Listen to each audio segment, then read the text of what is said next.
So in SAS, we have primarily three windows. One is editor window, one is log window, and one is output window. That's what we covered in first session. In editor window is the main window where we write the codes. Then we have the log window. So log tells you how your program has executed, where there is any error in the program or not, or at what particular point the error has occurred. So you can go there and from there start debugging your code. Then finally, you have an output window which displays the data which you have created. And on the left side, you have the Explorer window where you have all the libraries and files. So these are similar to the files folders which you see in a normal computer, and inside that you have different files. Some are Excel files, some are PDF files, but here because it's only about SAS, so all the SAS files will be displayed here. So yeah, this is what we covered last time. So let's get started with today's session. Let me go full screen. So when you talk about SAS programming, there are primarily two parts of SAS programming. One is your data step and one is your proc step. So in the data step, what you can do is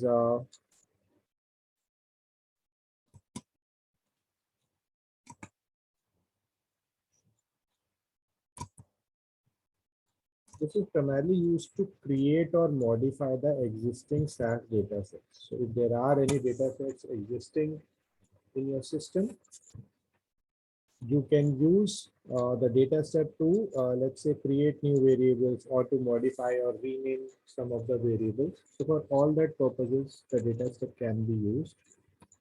Additionally, using data step, you can create a small data set as well. So we will come to that in our further slides. So all in all, using your data step, you can put your data into your in your SAS data set, basically create a new data set.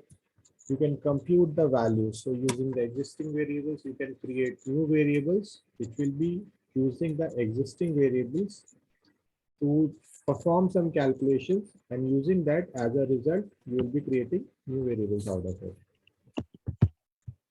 Then if you have multiple data sets, so you can perform subsetting, merging, and the updating of the existing data sets using the data step.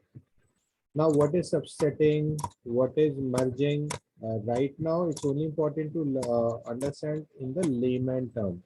So subsetting is basically, let's say you have a 100 observation data set and you want to take 20 observation out of it, basically create a subset out of that. So you can do that using data step. Merging, you have two data sets. Okay, one data set has let's say 10 observations and 10 variables. Another data set has 20 observations and 20 variables. So how you can combine these two data sets or merge these data sets, that can be done in data step. Update the existing data sets. If you want to change any values, modify any values, rename the variables, or give some conditions. So you can do that using your data set. Now, specifically for analytical purposes, these procedures or proc steps are very important.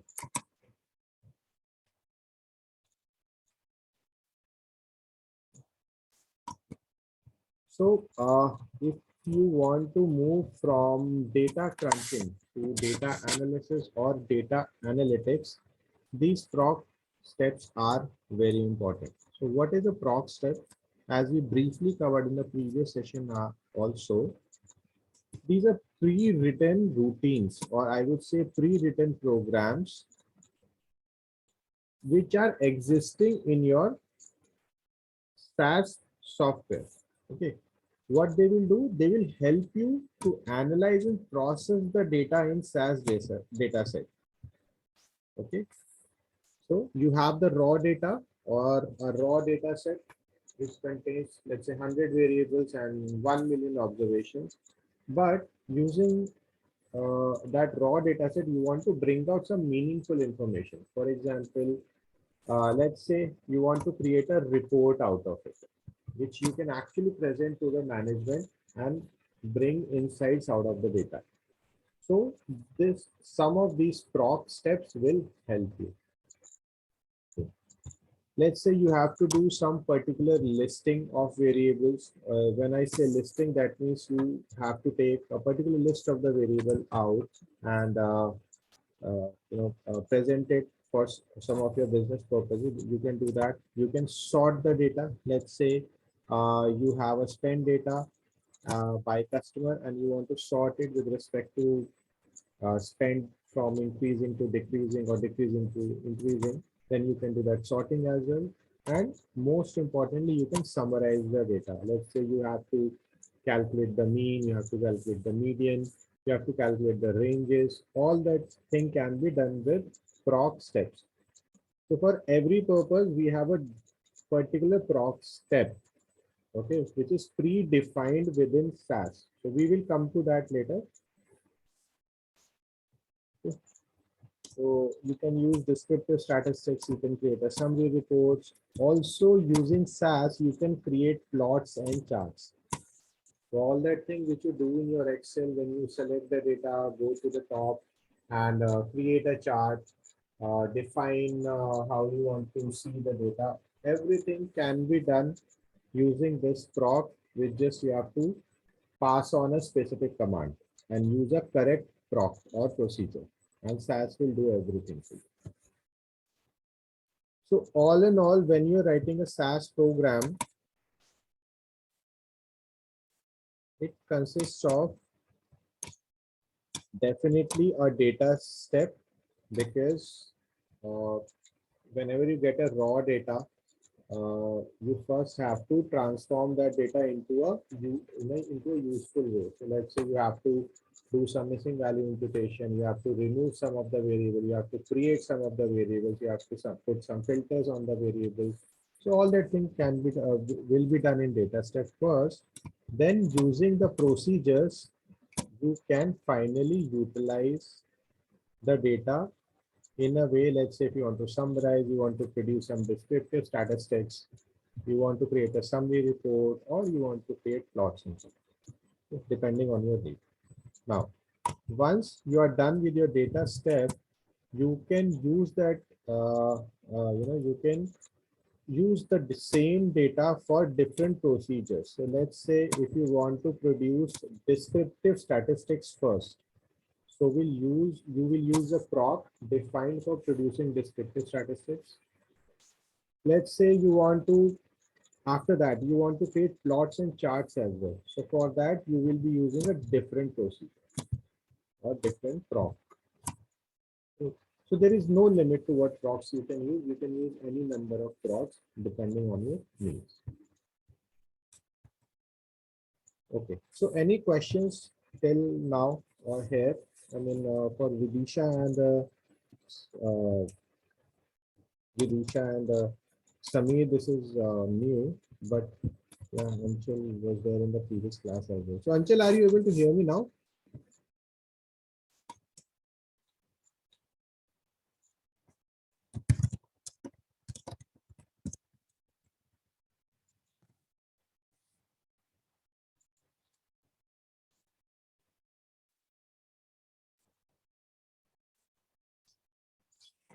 Okay, he's not responding. No, that's not here. Okay, so I'll move with this. I'll move to the next slide. So in this slide, we will primarily talk about what are the different characteristics of the particular SAS program. When you have to write a SAS program in the window, what are the specific characteristics which are related to your SAS programming? Okay. So when you're writing a SAS statement, or when we say SAS statement, SAS program, SAS query, SAS routine, so they are kind of the same thing.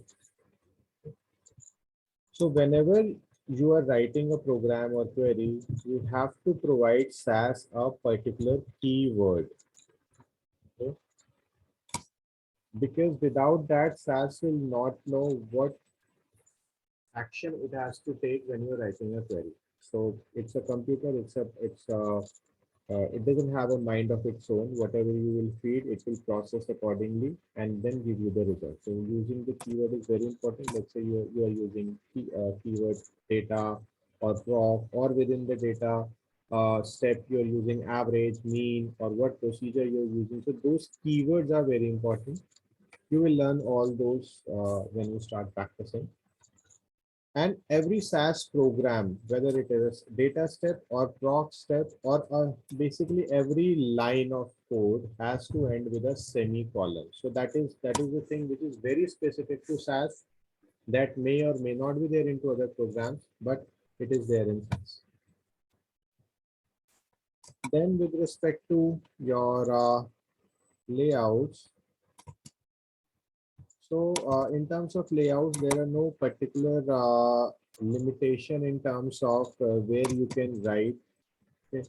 You can write anywhere into your editor window, and whatever section you select to run, SAS will do it for you. Now it's not important that one statement has to get completed in one line. So let's say I'm using a long program or I'm applying a very, very long formula. It's not necessary you have to write it in one single line only. It can go across multiple lines, but yes, it has to end with a semicolon. So it can go into multiple lines, but yes, semicolon has to be there when you're ending it. Again, vice versa, several statements can be written in one line as well. So followed by semicolons, you can write any number of statements in one line. So that is whatever some people like to write into different lines, every statement in a different line. Some people like to write multiple statements in one single line. So depending on your likes and dislikes, SAS gives you functionality that you can write it in any way. Again, if there is a blank or special character, that is the way you can separate words in the SAS statement. So what are the specific words? Let's say we will come to that as well. So let's say in a data step, so you write data, then your file name. So it has to be separated by a blank. Now, it's not case sensitive. You can write anything in uppercase and lowercase until unless it is enclosed in quotation marks. If something is not enclosed in quotation quotes, SAS will not care whether it is written in uppercase or lowercase, and accordingly it will give you results as well. Now, how does the processing is done within the SAS? Okay. So specifically for freshers, this part is bit important because interviewers try to understand how well you know the programming and what goes behind the screen when you're hitting that run button. So after writing a program, when you run it, you should know how it is getting processed in the background step by step. So when you submit a SAS program,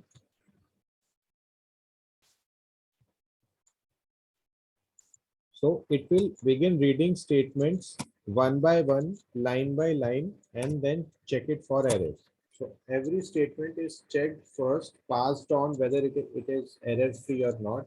If it is error free, then only it will move to the next line of the code. If there is an error, the SAS programming will stop then and there. This is very common if somebody has worked on SQL, if somebody has worked on Python, if somebody has worked on R, so it happens everywhere. So similarly in SAS as well, whenever the error occurs, at that point the programming will stop and it will throw an error. Okay. Again, data and proc statement, they are the beginning of a new step. Whenever you are ending a data or proc statement, you have to put run at the end. So run, then followed by semicolon, or quit followed by semicolon. Whenever you're ending a data step, whenever you're ending a proc step, okay, it has to end by either run or quit. Most of the time run will do, but for some very specific procedures, quit statement is used. For example, if you're using proc SQL, then you have to write quit. Okay. That gives a signal to SAS that this particular programming part has been completed, and beyond that, SAS will either take it as a different program or it will stop reading.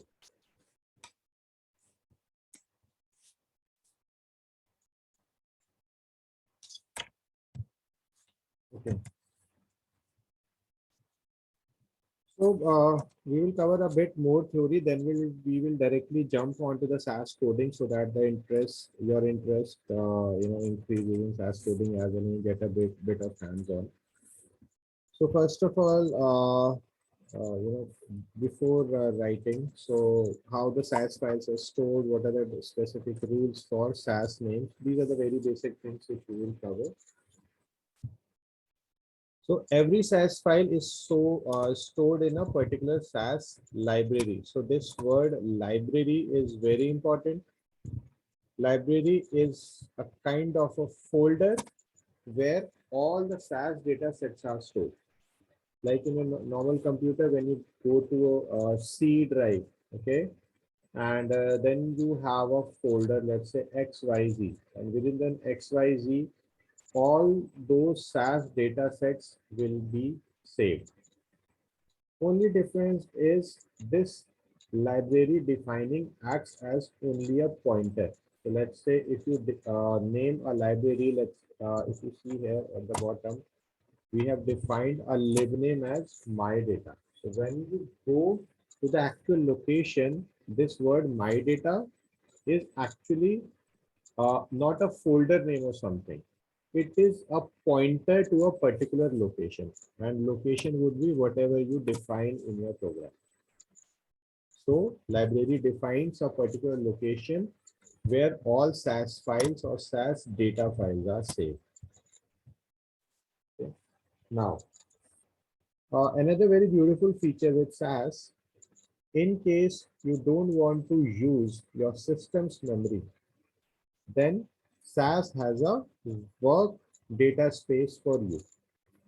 So SAS will create and let you work on its own workspace, which will end when you close the current SAS session. So this is a temporary SAS data library, which is called work library as well. And the characteristics are this lasts only for the current SAS session. Once you close your SAS window, everything will be gone. Your all data sets will be gone.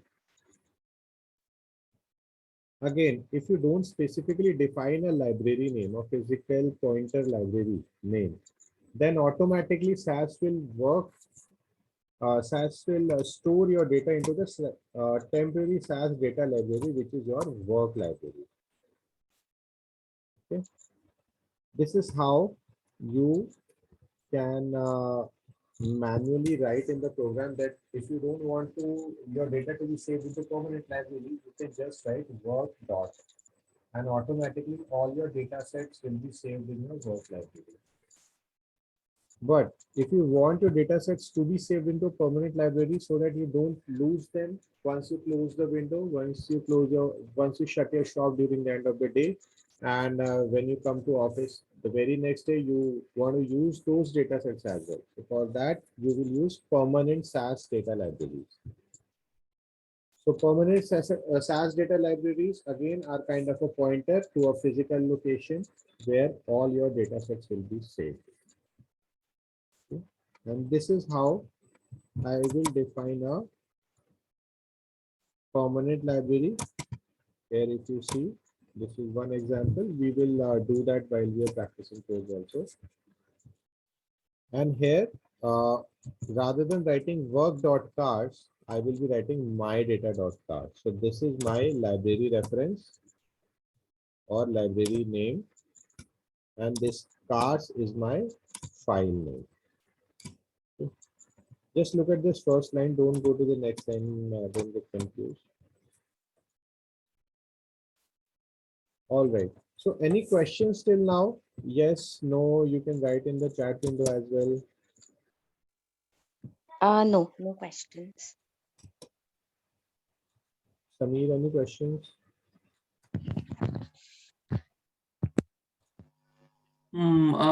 Can you touch upon once again the first part, like the left hand side of the, like when you said it doesn't uses the computer's memory Okay. when the codes run and also I Mhm. didn't get that actually. Okay. So let me you're a fresher. Let me try to make you understand in a very simple way, in a layman's term. So you have a laptop with you. Okay? That laptop has, let's say, 1 TB of memory. Now, when I'm using a data a file, let's say it has a size of 50 MB. Okay. When I'm running SAS queries, I'm doing some of the data changes or transformations, and after that, I'm creating a new data set. So I have two options. One, I can save that data set on my hard drive, which is of 1 TB. How will I do that? I will point I will point the SAS to save my this new data set at a particular folder location in my hard drive. Okay. So out of that 1 TB, if I create a data set of 50 MB, that 50 MB file will be saved in my system. Now, at lot of times, there can be a possibility that I may not need this 50 MB file further or in future, or maybe in after 2 hours, I may not need it. So what SAS does is, SAS as a program is installed in your system. It also has its own memory allocated to it. If you do not define a library in your hard drive, which is of 1 TB, rather than you just write work in terms of library name, what SAS will do is it will use its own software's internal memory and save that 50 MB of file into the SAS memory only. But that would be limited to one particular session. Once you close your SAS window, once you shut down your laptop, that 50 MB dataset will be gone forever, because that was into SAS temporary library. Or you can understand it in terms of RAM, random access memory. So not exactly random access memory, I would say, but yes, it is a temporary memory. You will lose that file. So All right, yeah, got it. okay, great. Let me move on to the next slide. Now, as I covered in the previous session, there are two ways through which we can, you know, use the memory. So if I talk about our personal laptops, if I have a SAS system, a SAS software installed, so if you see on the left side, this is my local system. What I have done is I have taken a location in C drive, okay, and defined a library here. Library name could be anything like ABCD. Okay, now that ABCD library with this path is pointing to this particular location. Okay, here I have my SAS dataset saved, and also some of the SAS programs I have saved manually here. So all this is happening into my computer memory. Okay, this is what happens in a very small scale kind of a setup. Let's say if an individual person is trying to do something on SAS. But when you're working on big data sets, which are there in companies, so let's say if you're working for Samir, if you will be going into Infosys, so there all those data sets will not be saved on your individual system. So they have a server, which is called a kind of a cloud server, or you can say data warehouse, where all the data sets is saved. And whatever program you will run, you will be assigned a subspace into that complete data warehouse or into some of the shared drives. You can create your data sets into that location. So your personal laptop memory will not be used. This will be all cloud based or server based thing which you will be doing here. Similarly, let's say if you're working for insurance company or a data of insurance company, and you have to access the details of one particular product which is purchased by, let's say, 1 lakh customers. So the data of that 1 lakh customer will be so huge that it cannot be saved on one particular individual's laptop. They need a huge memory for that.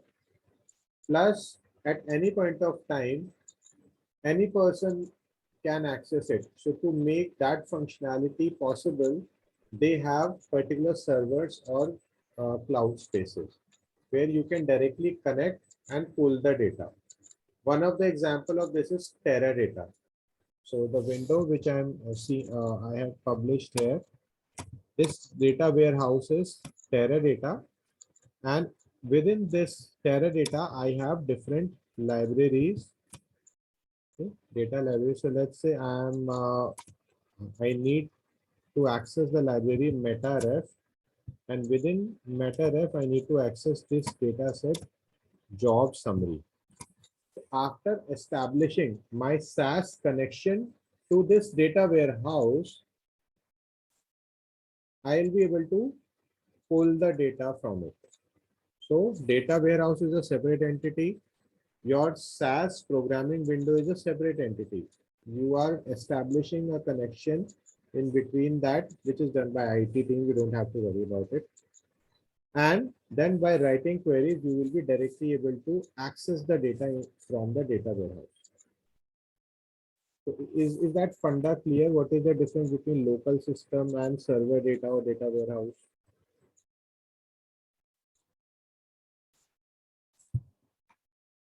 Yep. Yes. Samir? Yeah, it's pretty much clear. Mm. Okay, so let's quickly move on to these are some of the rules which we need to follow while creating some of the files. So first of all, SAS dataset names cannot be more than 32 characters, so maximum is 32 character. The first character of when I said dataset name, so that is a dataset which you will be creating. Okay, so the name of the dataset has specific rules. First character must be a letter or an underscore. It cannot start with the numeric. Okay. Subsequently, there can be numerics into that.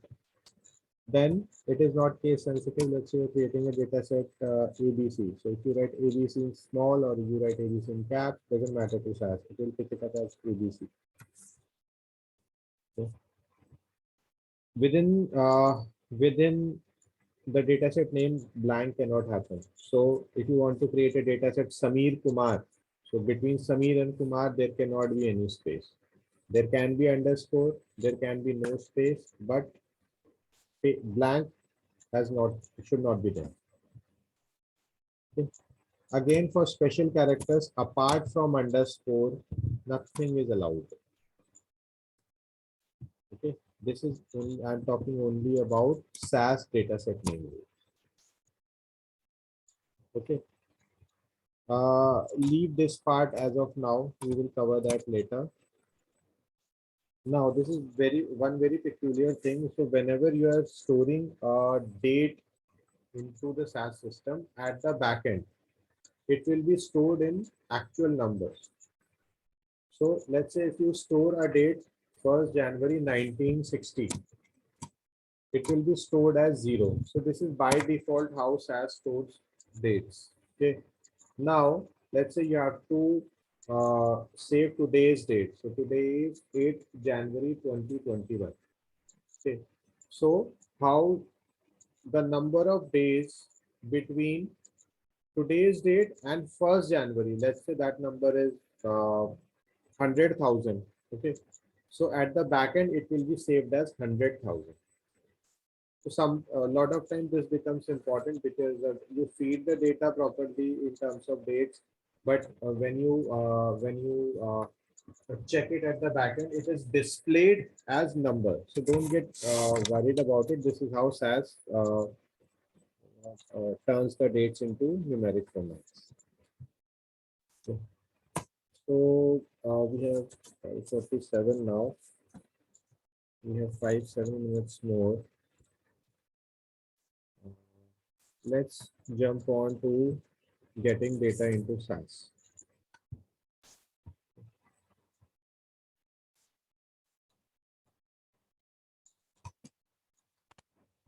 I'll be sharing my screen again.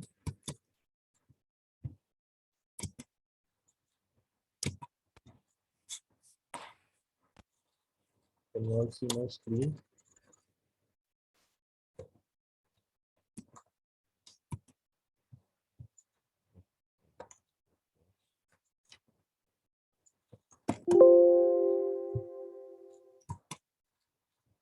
All right. So quickly, I will start with writing a simple SAS program. So can you see my SAS window? Yes, no? Yes, I can see it. So what we are trying to do here is we are trying to create this data set. Data. Okay. Now, this is another functionality which SAS has. So till now we have studied, we can import the data from local systems. We can use the data in the data warehouse. But to understand how the data works, we will create small data sets within SAS as well. So that is also possibility in SAS. Okay. So what is happening here is we are trying to create a data set name with the name sample underscore accounts, and it has 4 variables: account, open date, status code, and credit limit. Okay. So I want to input these variables into this data sample account. So this is the line where I'm defining which variables will go into my data. Now I have to mention the statement cards here. So this is this gives a pointer to SAS that after this line your actual data input is going to start. So this is my actual data input which I want to give. So account. So these first 7 letters are my account. Then I have open date. Then I have status code, which is ZN or ZT. Then I have the credit limit, all separated by space. Okay. Then, as we have talked, every statement has to end with semicolon, and every program has to end by run followed by semicolon.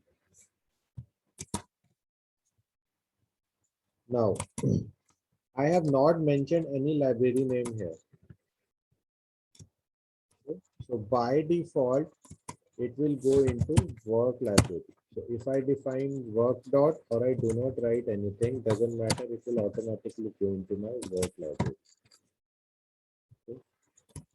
So let me run this program. I will select this and I will click on this running man. Okay. I go to log. This is my latest log. So this is the program I ran, data input and cards. Now it says the dataset work.sample account has 4 observations and 4 variables. No red has come. Everything is fine. So this dataset has been created. I can go back to my program. Let me see how this data look like. So I can write my talk print data equal to sample underscore. The statement ends followed by semicolon. Then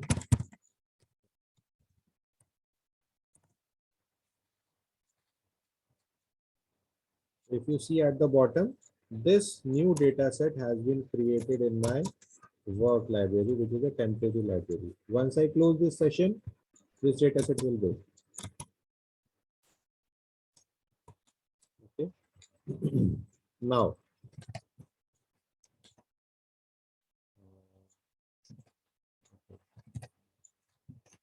let's do one more sample of this.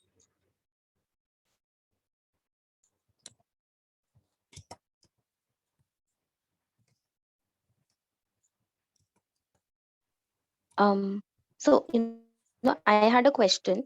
Yes. In the input statement, in the first data set, sample accounts, right? So when we are doing that input variables, right, we have account, open date, and for each variable, we have the space, right, to define it's a separate variable. But between open date and status code, we have a dollar symbol, right? So, I mean, Okay. it can be blank also. I mean, why do we have a It dollar symbol? can be blank, but because it is not a numeric variable, we want to tell SAS that open date and status code are not numeric variable. They are either character or date variable. So for that, by default, the got way we query, we have to mention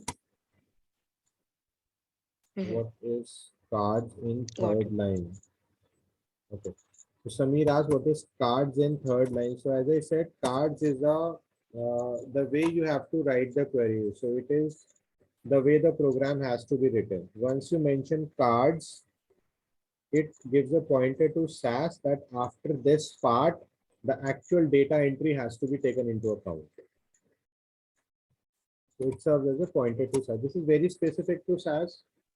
This is how the programmers have defined it or put the rules in the program. Okay. So cards is basically like a function, like input It's a only. function. Because Yes, they're both. Yeah. exactly. Exactly. So we can use cards, we can use data lines as well. So it's the same thing. Okay. Mhm. Now, what happens in this part is the second one is my account number is ending here, but in my data I don't have a space. So what SAS will do is, let's see what SAS does.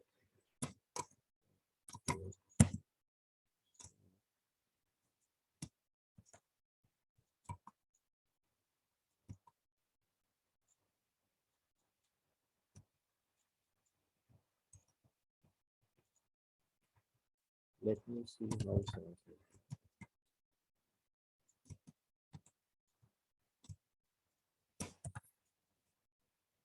You see here, this is how the SAS has created it.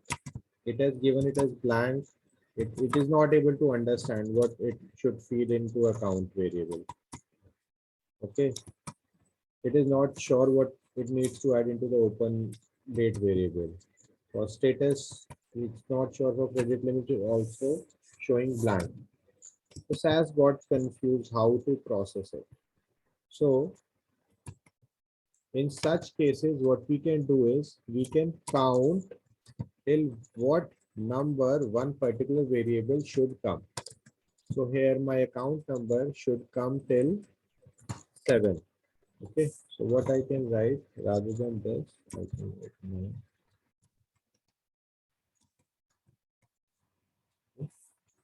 Now in my input statement, so with input cards will come or data lines will come, cards will come. So by doing this, I'm specifically telling SAS that in account variable, the value has to be taken from 1 to 7 digit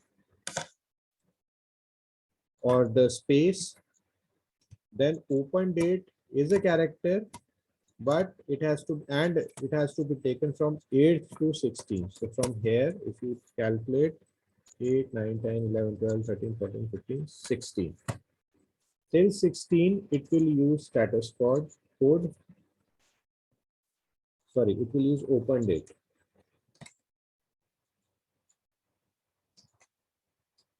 Then I have two spaces here. Then from 19 to 20, I have a status code. Then I have credit limit. Okay. So now let's run this. I'll check the log. There is no error in the log. No, nothing is in red. Print this.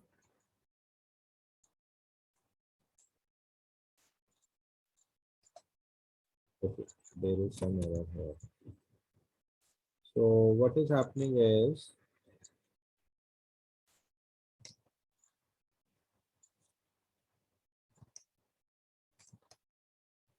it is able to take the account number till 1, 2, 3, 4, 6, 7, 2. Okay, and open date it's taking 13th September. So something is getting something is wrong here. Let us try to change it. So 1, 2, 3, 4, 5, 6, 7. Till 7 I'm here. 8, 9, 10, 11, 12, 13, 14, 15, 16. 17, I think we then need to remove 18. input statement two times. It's written Yeah, two there times. are two inputs. Input statement. We need to remove the Yes. first one. Remove it.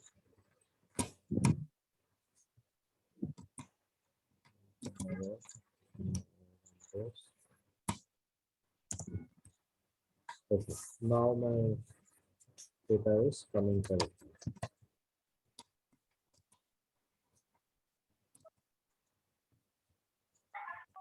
No, still there is error. The error is, so here if you see 1, 2, 3, 4, 5, 6, 7. Till 7 I have account number. Then 8, 9, 10, 11, 12, 13, 14, 15, 16 I have status code. Then 17 is blank. Then 18 to 19 is my status code.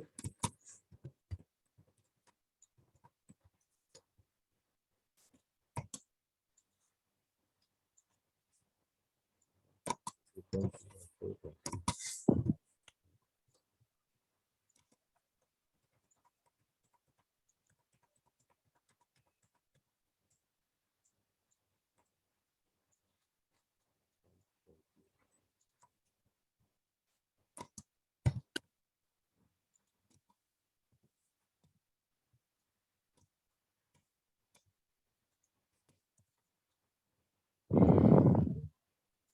Yeah, now this has come correctly. So now you see a single number difference also creates issue for us.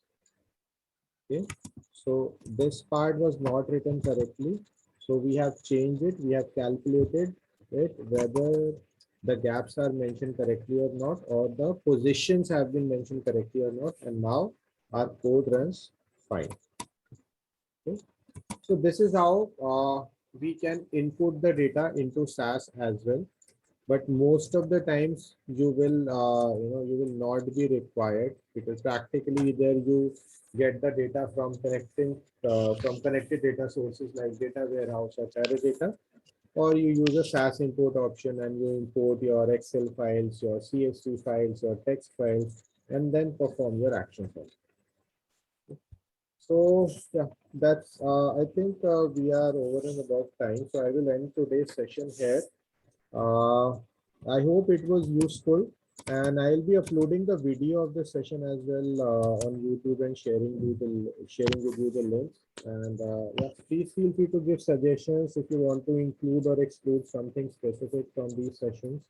So we will be having a next session on next Saturday or Sunday. You will get the invites, and yeah, we will then take it from there.